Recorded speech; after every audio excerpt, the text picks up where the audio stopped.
আমি সিলেটের পবিত্র মাটি থেকে সেই প্রচার অভিযান কাজ শুরু করেছিলাম এবং সেই দিনে সিলেটের জনসভা শেষ করে আমি হবিগঞ্জে যখন জনসভা করছি সেই সময় আমি হবিগঞ্জের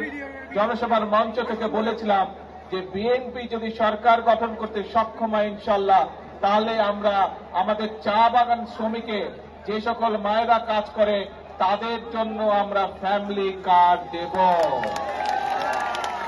আজকে আল্লাহর কাছে আমি হাজারো শুকরিয়া জানাই, লক্ষ শুকরিয়া জানাই যে আল্লাহ আমাকে সেই তৌফিক দিয়েছেন আজকে যে আমি আমার কথা আজকে রাখতে পেরেছি।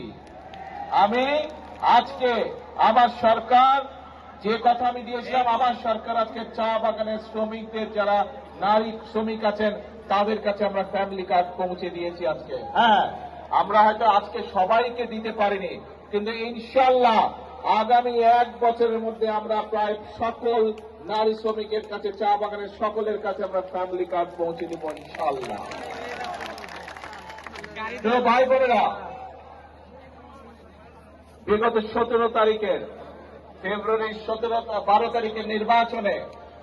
এই বাংলাদেশের মানুষ বাংলাদেশ